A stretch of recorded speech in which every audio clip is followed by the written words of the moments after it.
All right, what is going on, everybody? In this video, what I aim to do is take about 5 to 10 minutes of your time and show you how you can get rid of one-star reviews on your Google profile. Very important that you do this.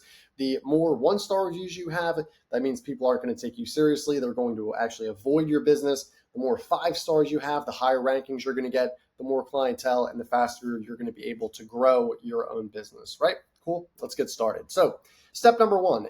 You want to understand the policies that Google has in place for their reviews. So as I'll read right here, the Google review policy aims to ensure that reviews on its platforms are genuine, helpful, and relevant. That's what I just talked about. Reviews should be based on real experiences, avoid inappropriate content, and not be used to manipulate ratings or mislead users or potential customers.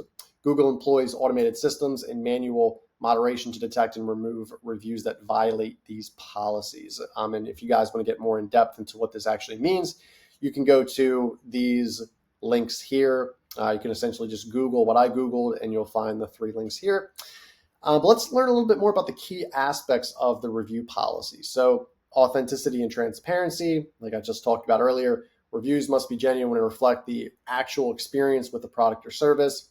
If a business review has inappropriate content, meaning it is offensive, explicit, hateful content, and if they included personal information, this is where you can actually mark it as inappropriate content so you can get it down, especially if it is a spam or fake review. So if you notice a review from someone who is not a client, a foreign account with a very foreign name, it's pretty obvious. You guys know what I'm talking about.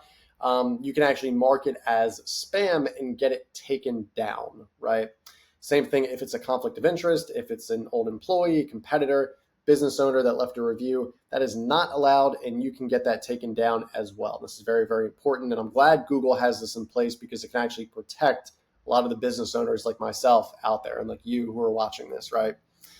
Off-topic content, if it's stuff that's irrelevant to the business and the experience, you can mark it as off-topic and irrelevant.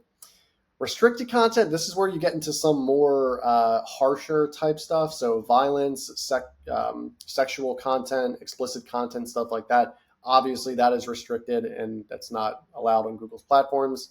And then users can report reviews that violate Google's policies, which I'm about to show you right now. So what you want to do is you want to understand for a specific 1-star review, is it restricted content? Is it off-topic content? Is it a spam review? Or is it just inappropriate content or stuff like that, right? So we need to see exactly what is the best way to flag it.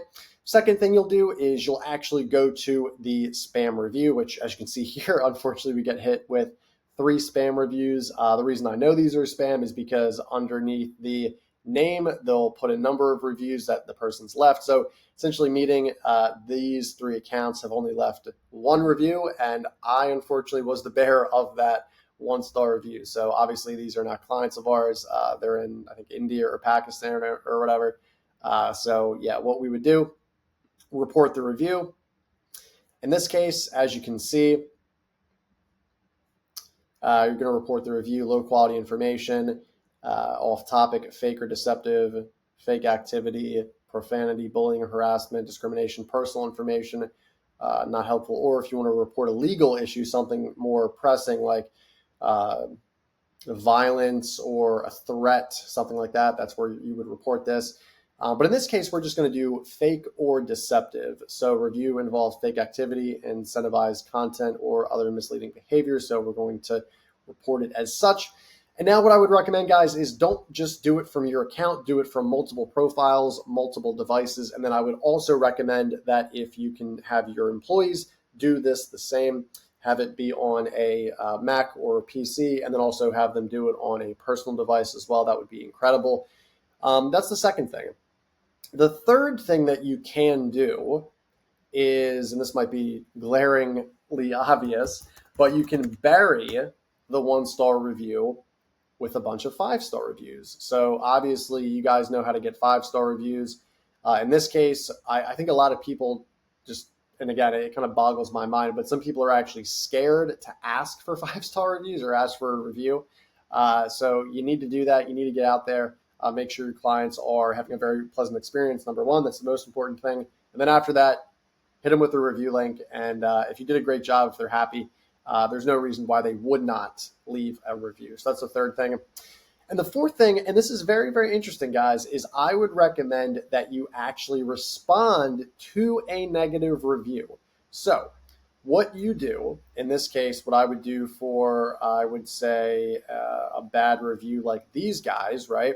What I would respond is I would say, this is a spam account. This is a fraudulent account. This is not a client of ours, and they never were. And this is a spam review that should be taken down, something like that, right?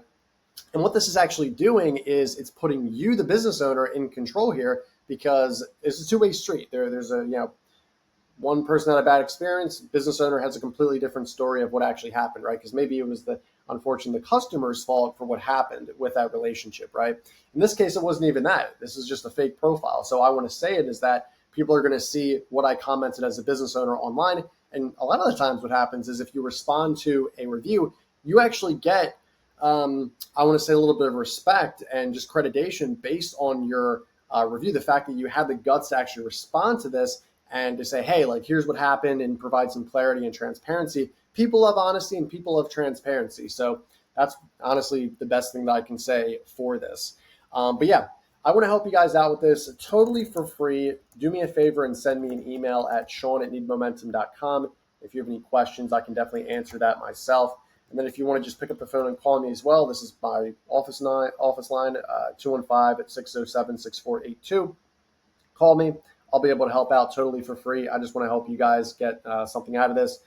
With that being said, if you enjoyed this video at all, hit subscribe, hit the like button, and comment below if you have any questions. I will personally answer all questions that are asked. Thank you so much. I appreciate the time. I hope this helps, and I'll talk to you soon. Bye.